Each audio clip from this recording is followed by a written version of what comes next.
Guys, Karen Miller here. Long time no see. I've been very busy with family issues, so I didn't do a video in a long time, over a month. So today I wanted to do something really simple and quick, partly raw, because people have been asking me about doing raw, and I'm not at that level yet, but I'm getting there. Who knows, maybe in a year or two I could be doing totally raw. I don't know. I came off a 1 week fruit fast. Well, not a fast, because if you're eating fruit, it's not a fast, right?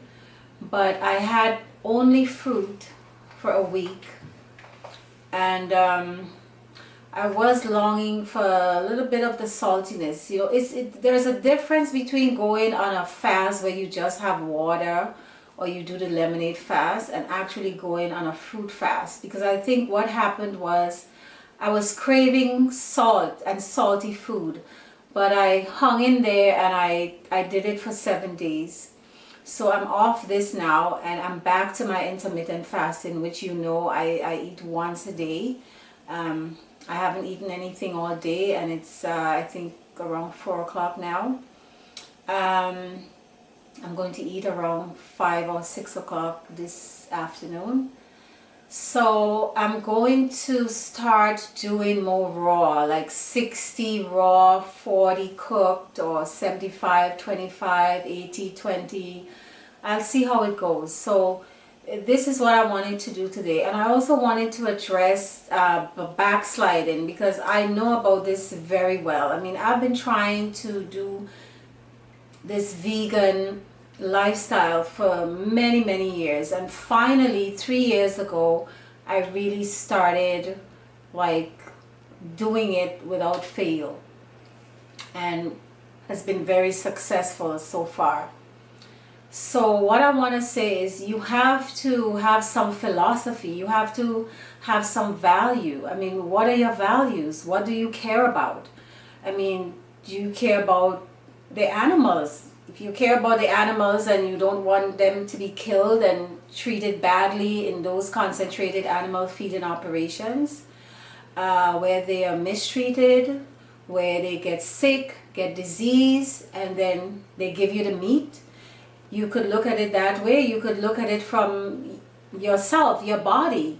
You don't want to put this into your body because medically speaking, biologically speaking, we don't have the GI tract. Our intestines are too long to digest meat, and it sits there and it putrefies and it poisons and it stinks, really.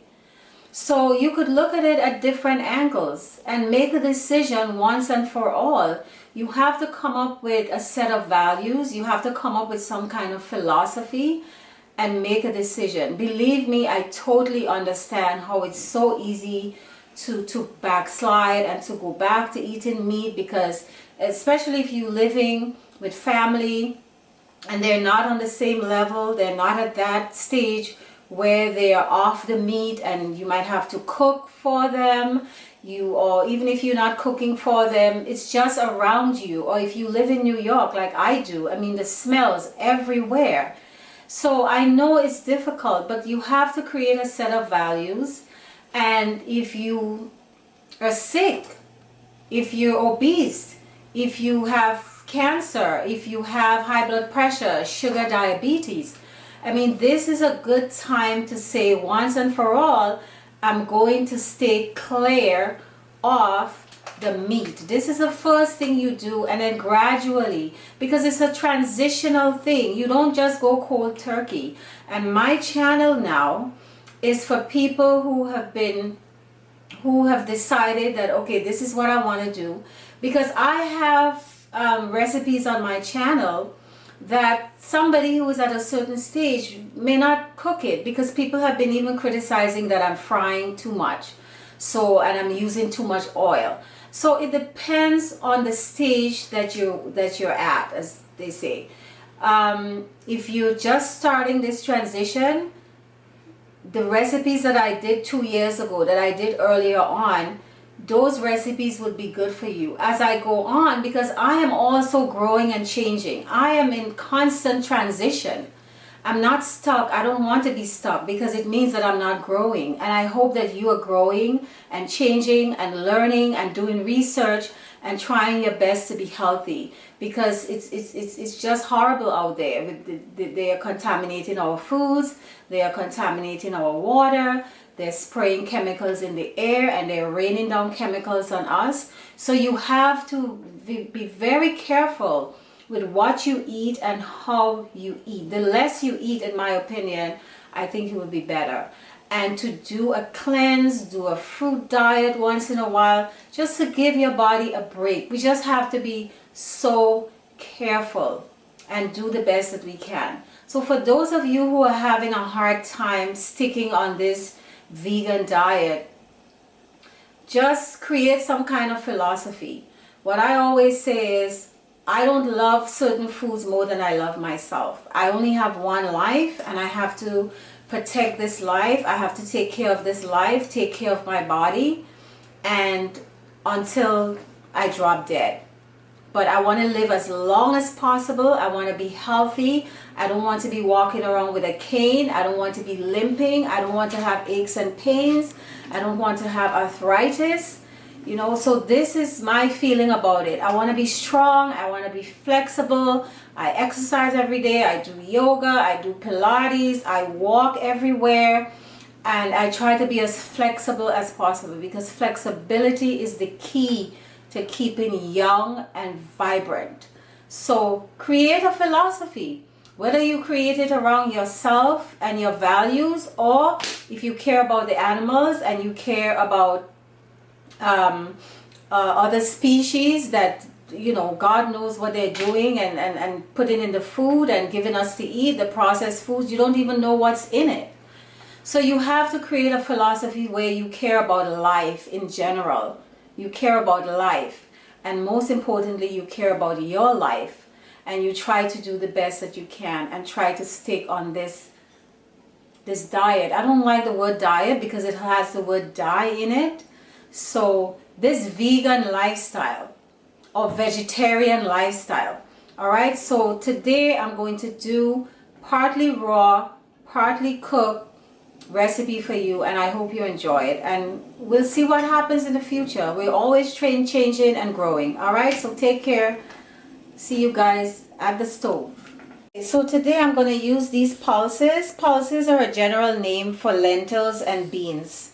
All right, so the split lentils is called dal. So I'm going to use this. What I did was I soaked it and I cooked it, so I'm going to show you when I get back. I'm going to use some limes, and I'm going to use some coconut. I got some coconut water from this coconut, and I'm taking a fork and I'm doing this to grate it with the fork a little bit. So I'm going to add some coconut. This would be one of the raw component of the recipe. All right, so you take a fork like this and you do this, and you could shred it like that. So when I come back, I'm going to compose this whole thing and put it on some romaine lettuce. So guys, let's compose this dish, part raw, part cooked. The only part that is cooked is this here. So if I have 4 ingredients, say 75% raw, 25% cooked. So these are the lentils that I showed you. I cooked it. And I added some salt, some red pepper, some cayenne pepper. All right. So I'm going to add now some cucumber to this.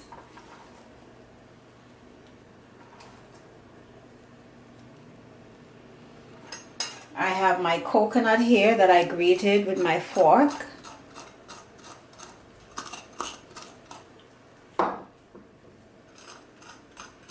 You can do however much you want. I have some chopped cilantro and lots of lime juice.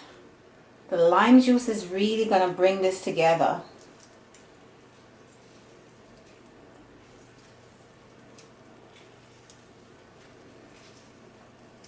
Lots of lime juice, salt to taste, and some cayenne. I'm gonna add some more lime juice. So it's spring, summer, guys. We're trying to eat raw and trying to eat light, because I totally agree. When you cook food too much, then you're killing the enzymes, and then it's not electric. It cannot be electrical if you kill the enzymes. So I'm going to take this and I'm going to put it on some romaine lettuce. If you have the butter lettuce, you can do that. I'm going to put it on here like this.